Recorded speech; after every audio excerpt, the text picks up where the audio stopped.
Assalamualaikum warahmatullahi wabarakatuh.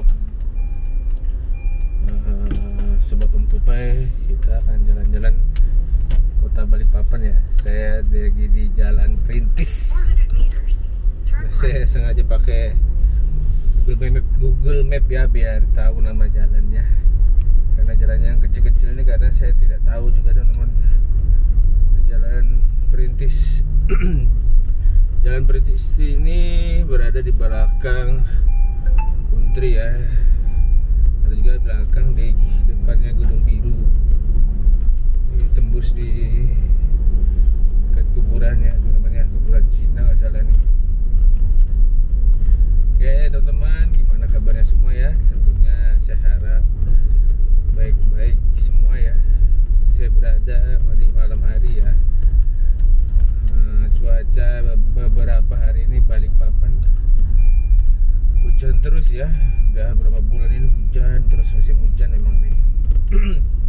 Oke, terus saja jaga kesehatan dengan selalu berolahraga kecil-kecil ya. Olahraga kecil-kecil. Dan jangan lupa selalu memakai mantel ya kalau mau keluar dari rumah. Karena rawan sekali flu ya, karena cuacanya yang biasa kita cuaca panas jadi dingin itu gimana rasanya ya, perubahan cuaca. Oke, gimana teman-teman, kita berbincang-bincang ya, bercerita ya, gimana tentang cerita misteri tentang kota di Balikpapan, misteri ya. Misteri Balikpapan ini cukup banyak teman-temannya untuk urban legend ya, dari jembatan Mariati, jembatan gantung Suster Maria,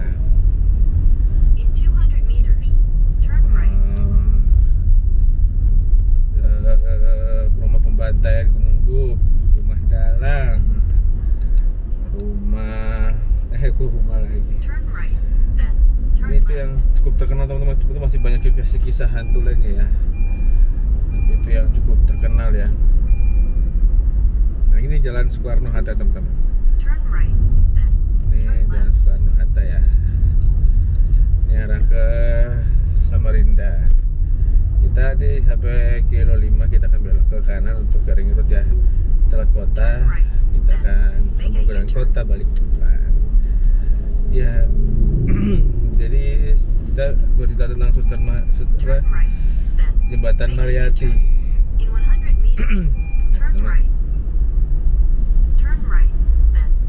Jembatan Mariati itu menjadi legend teman-teman, karena menurut Alkisah Mariati itu meninggal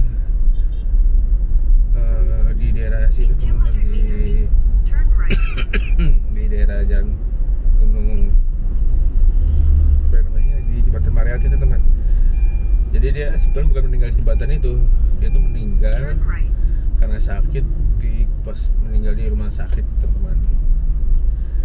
Tapi sebelum dia meninggal itu banyak kisah-kisah mistis teman-teman, bukan mistis juga sih, dimana dia semasa hidupnya itu Mariati ini dianggap orang sebagai pelakor teman-teman ya. Jadi Mariati ini apa ya, kayak janda itu teman-teman, janda pak, gadis yang cukup cantik ya, dimana dia suka menggoda pria-pria yang sudah beristri. Tujuannya itu mencari uang. Nah, itulah jadi dia tidak disukai oleh warga di situ ya teman-teman ya, ibu-ibu, terutama ibu-ibu yang suaminya diganggu oleh, yang tergoda oleh Mariatinya. Karena Mariati itu cantik ya, jadi banyaklah laki-laki itu tergoda. Nah pada saat itu Mariati memang niatnya kurang bagus ya, karena dia untuk menggoda pria untuk mencari nafkah ya, untuk dia, karena dia tidak memiliki kerjaan, hidup sendiri ya. Ya kerjanya begitulah, kerja menggoda pria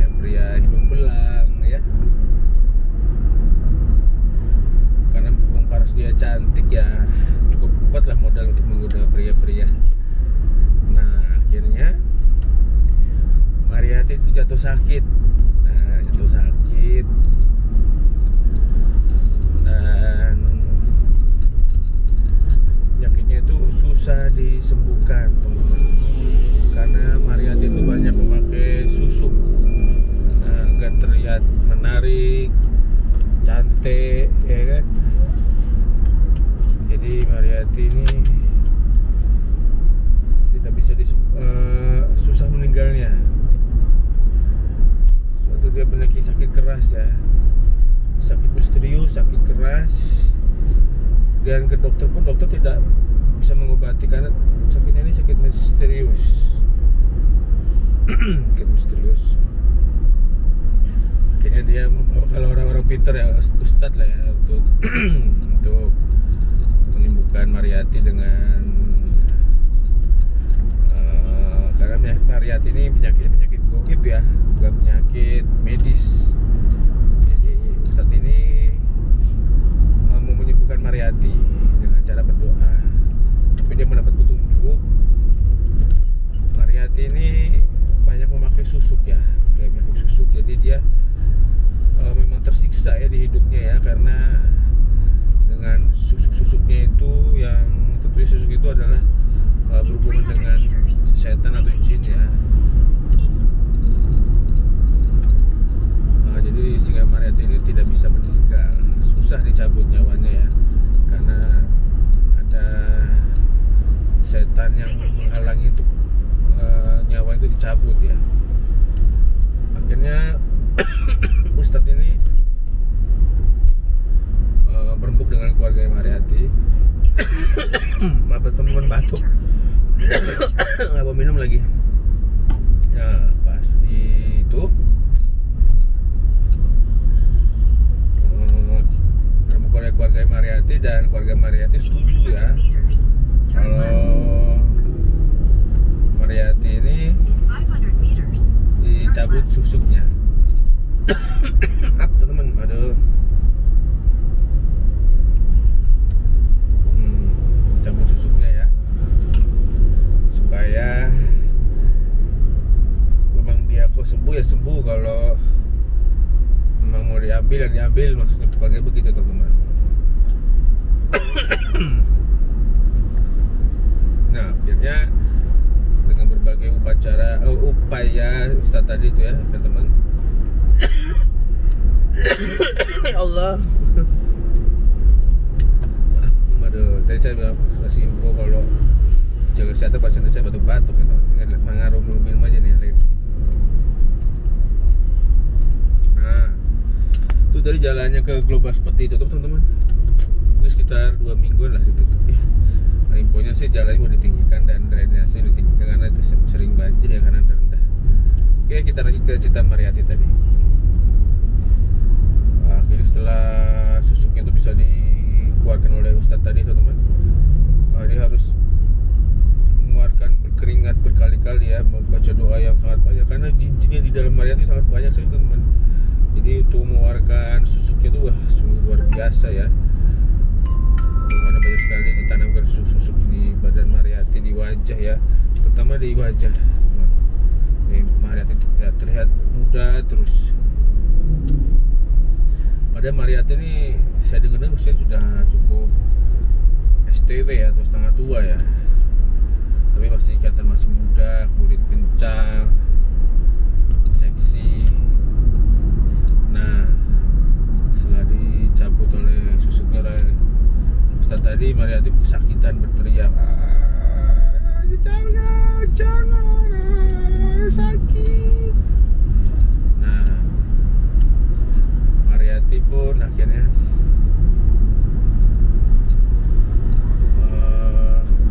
tak sadarkan diri ya, karena dia sudah terlepas dari jin-jin tadi yang menempel di badannya, dan tak lama Mariyati meninggal.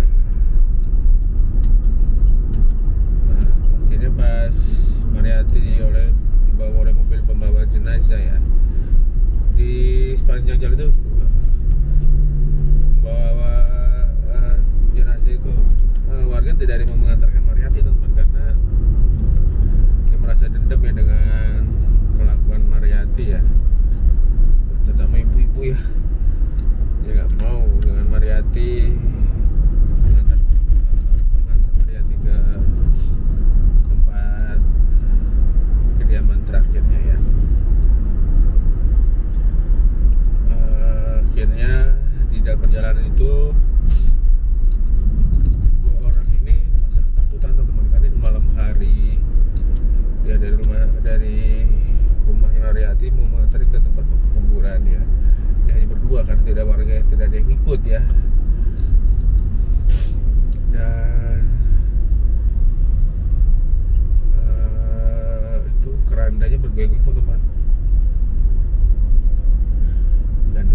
kelihatan si supirnya teman-teman tadi. Apa ini? Goyang-goyang ini? Kira tinggal teman-teman. Tinggal, dan keesokan paginya akhirnya warga itu memberanikan diri untuk membawa Mariyati untuk dikubur ya, karena bagaimanapun seseorang itu harus, warga itu bertanggung jawab untuk mengubur mayat ya, yang sudah tidak mayat ya, karena tanggung jawab warga sekitar. Jika tidak kubur maka di warga situ berdosa ya. Setelah dikubur banyak sekali kejanggalan dari kuburannya yang basah, tanahnya yang apa ya, becek kayak gimana teman-teman. Pokoknya banyak kejanggalan yang oleh warga ya, dan dikaitkan dengan hal-hal mistis perbuatan Mariyati sewaktu masih hidup teman-teman. Nah akhirnya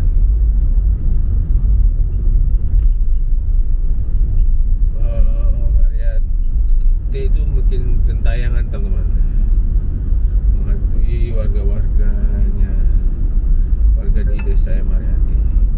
Mariyati juga merasa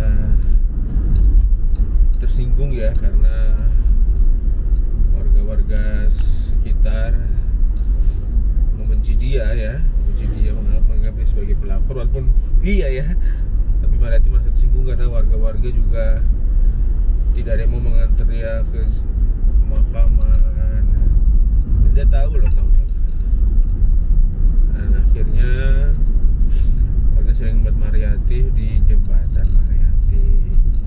Dia sering menghantui warga di situ teman-teman. Kadang dia berdiri tanpa kepala, teman-teman.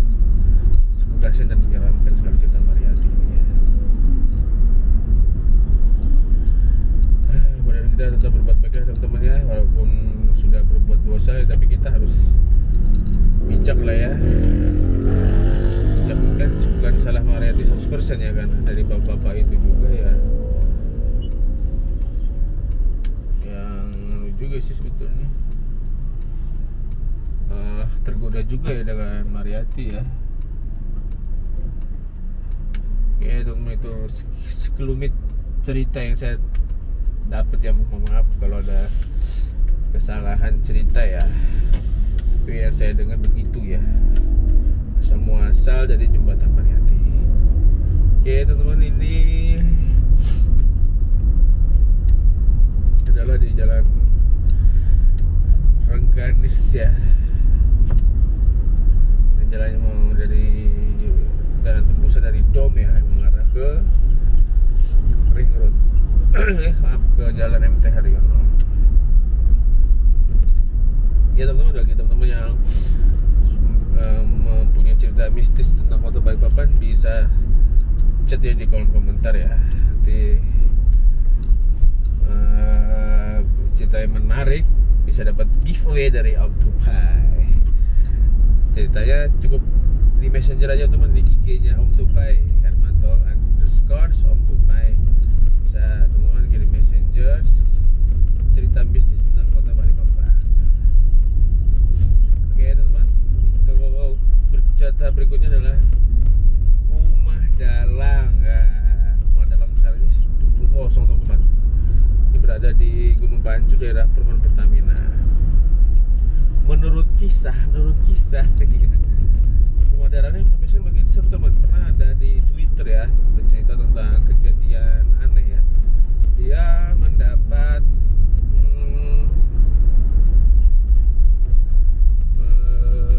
ada studi ya, dia seorang mahasiswa, dia disuruh kerja kelompok ya, dan pada malam hari dia mau ke rumah temannya berada di daerah situ, di daerah rumah dalang itu, tapi kan rumah dalangnya tempat itu luas ya, jadi nggak rumah dalang aja, ada beberapa rumah karyawan di situ ya. Nah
terancam ya. Penghuni 3 rumah ini kan berdekatan teman-teman, dia dibantai semua. Nah, yang menjadi serem ini sampai sekarang perampok itu tidak ditemukan. Nah, ini karena tidak ada saksi mata, tidak ada CCTV ya. Perampok itu tidak ditemukan teman-teman. Mistisnya begitu ya, menyeramkan sekali nih. Jadi yang membunuh ini goib apa memang manusia? Karena polisi tidak bisa menemukan siapa pelaku pembunuhan itu. Ini sungguh mistis ya, mistis bikin merinding ya. Karena suatu kisah pembunuhan ya. Sampai sekarang tahun 2023 ini pembunuhnya tidak ditemukan dan tidak diketahui siapa pembunuhnya, pelakunya ya. Nah, ini mistisnya begitu teman. Mistis dan menyeramkannya begitu ceritanya. Oke, kita lanjut teman-teman. Ya, cerita rumah dalang tadi. Mahasiswa ini mau ke rumah temennya, melihat rumah ya, rumah, dan dia anggap itu rumah temannya ya. Wah, ini udah ada, ini rumah temanku kali ini ya. Udah malam, gelap lagi. Lampu dari si penerangan juga kurang, ya kan? Nah, akhirnya si teman ini melihat loh, pada bayangannya di dalam kaca rumah itu ya, di dalamnya kayak seorang nenek-nenek ya kan. Nah, akhirnya dia datang ke situ, foto-foto. Permisi, assalamualaikum. Dan tanpa banyak bicara tuh penghuni rumah itu membuka pintu teman-teman. Buka pintu dan berbicara pada pemuda tadi ya. Ada apa dek? Mirnanya ada bu?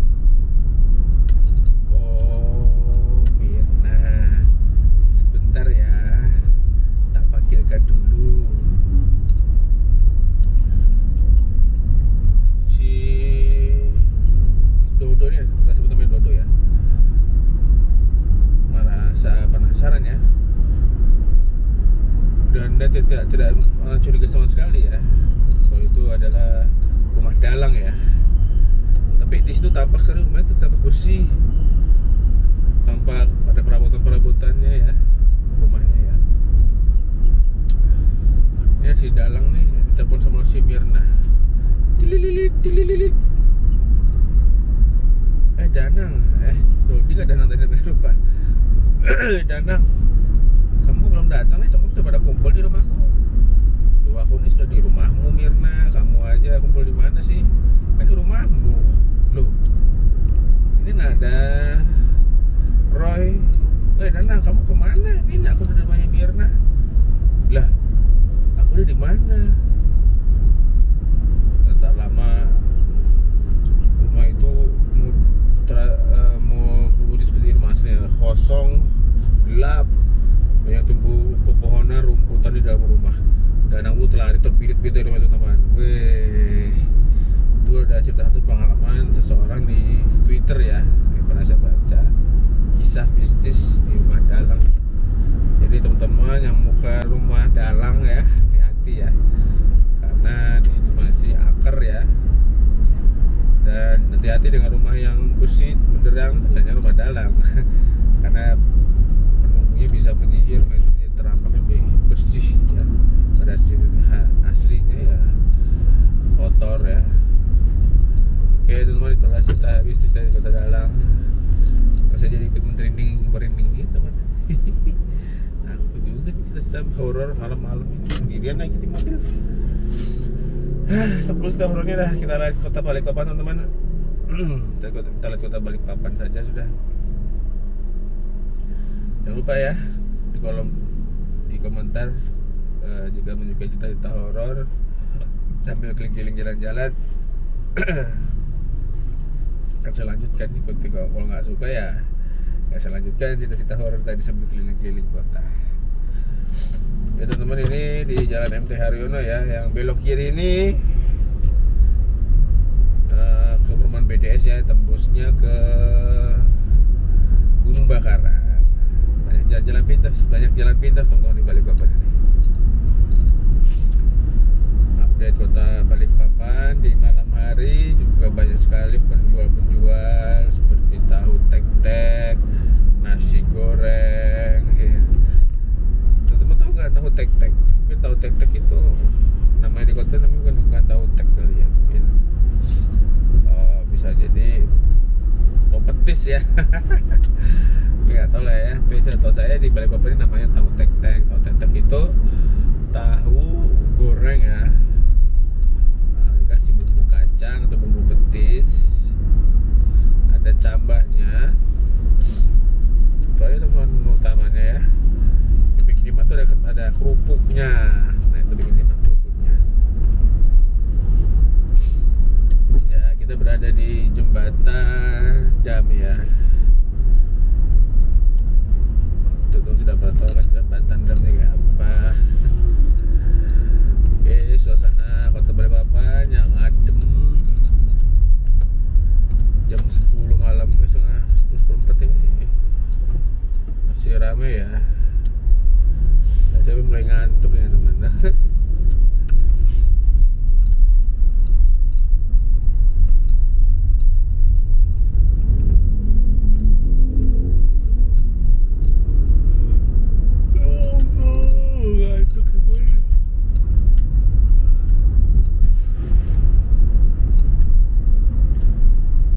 Ada Hotel Maxwan ya, yang lumayan bagus ya, hotel bintang 3. Di orang Malaysia hotel bintang 3. Oke, di sini ada pom bensin teman-teman. Jika teman-teman mau cari pom bensin di tengah kota Balikpapan, ini salah satu pom bensin yang berada di tengah kota Balikpapan.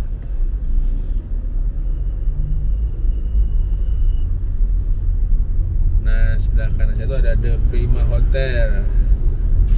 Itu namanya Hotel Fave ya. Tapi karena berganti manajemen jadi The Prima Hotel. Waktu Fave itu hotel bintang 3. Mungkin di Prima ini juga setara dengan bintang 3 kali ya. Nah, teman-teman, ini iga bakar yang cukup ramai ya di sini ya. Mungkin harganya mungkin miring ya, dan harganya enak dan rasanya enak. Yo boy.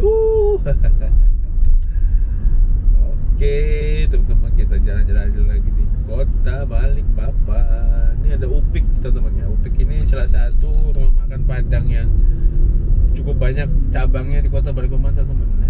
Mungkin ada 7 atau 8 ya teman-teman, dan tempatnya bagus-bagus ya teman-teman. Upik ini besar ya, tetap besar-besar.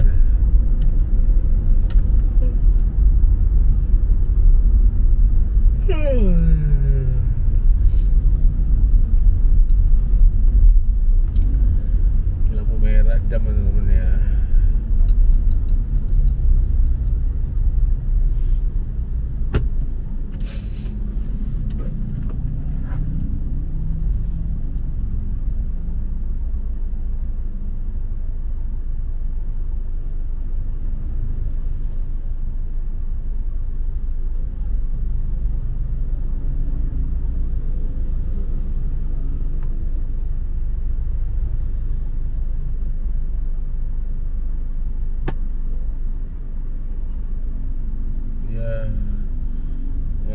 Merah di Dam ini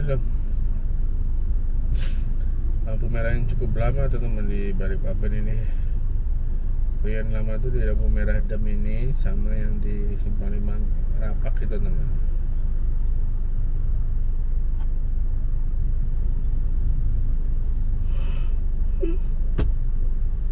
Ngantuk ya, udah sampai. Oke teman-teman, selamat menikmati keindahan kota Balikpapan ya. Saya mau diam dulu ya. Tunggu videonya, tonton ya. kasih. Assalamualaikum warahmatullahi wabarakatuh.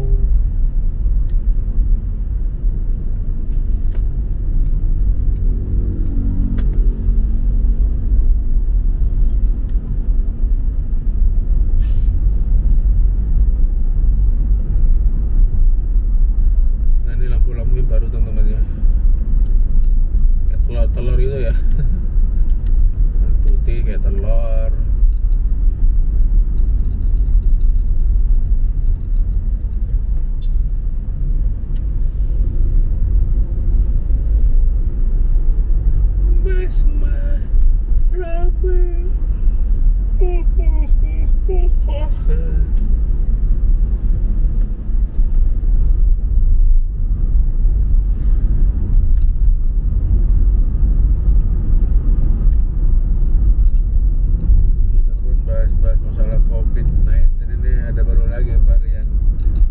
Kraken namanya, Kraken.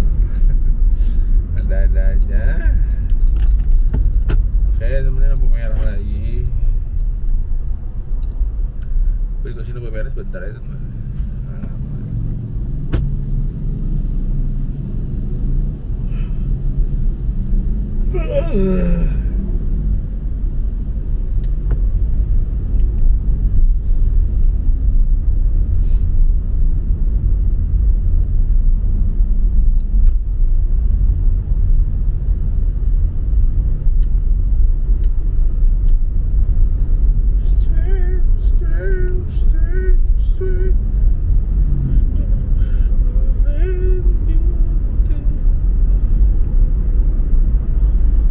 Oke,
sudah sampai di depan kantor PMI ya. Oke, assalamualaikum warahmatullahi wabarakatuh.